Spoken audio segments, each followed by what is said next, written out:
Spain থেকে গাজামুখী global সমুদ্র flotilla যাত্রা শুরু করে ৩১ আগস্ট, যার উদ্দেশ্য ছিল গাজার অবরুদ্ধ জনগণের জন্য ত্রাণ পৌঁছে দেওয়া এবং ইসরায়েলের নো ব্লকেটের বিরুদ্ধে শান্তিপূর্ণ প্রতিবাদ। এতে ৪৪টি দেশের ৪৫০-র বেশি মানবাধিকার কর্মী ও প্রতিনিধি অংশ নেন এবং প্রায় ৫০টি জাহাজ ছিল এই বহরে। আন্তর্জাতিক সমুদ্র আইন অনুযায়ী উপকূল থেকে ১২ নটিক্যাল মাইল পর্যন্ত একটি দেশের আঞ্চলিক জলসীমা, এরপরে ২০০ মাইল পর্যন্ত একচেটিয়া অর্থনৈতিক অঞ্চল, যেখানে অর্থনৈতিক কাজে সংশ্লিষ্ট দেশের অধিকার থাকে, তবে অন্য দেশে জাহাজ চলাচল করতে পারে। এর বাইরের অঞ্চল আন্তর্জাতিক জলসীমা হিসেবে স্বীকৃত, যেখানে সব দেশের জাহাজের চলাচল, গবেষণা ও মানবিক তৎপরতা চালানোর অধিকার থাকে। এসব অঞ্চলে কেবলমাত্র জলদস্যুতা বা আন্তর্জাতিক অপরাধের ক্ষেত্রে অন্য দেশ হস্তক্ষেপ করতে পারে।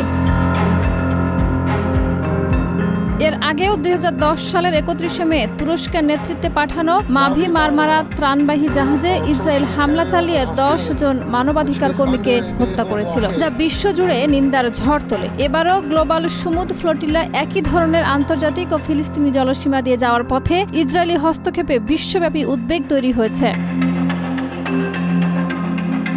আন্তর্জাতিক ট্রান্সপোর্ট ওয়ার্কার্স ফেডারেশন ITF সাধারণ সম্পাদক স্টিফেন কটন বলেছেন, আন্তর্জাতিক জলসীমায় অহিংস ও মানবিক কাজে ব্যবহৃত কোনো নৌযানে হামলা কিংবা সেটি জব্দ করা বেআইনি এবং অগ্রহণযোগ্য। তাই বিশ্লেষকদের মতে ইসরায়েলের এই পদক্ষেপ আন্তর্জাতিক আইন লঙ্ঘন এবং মানবাধিকার লঙ্ঘনের শামিল।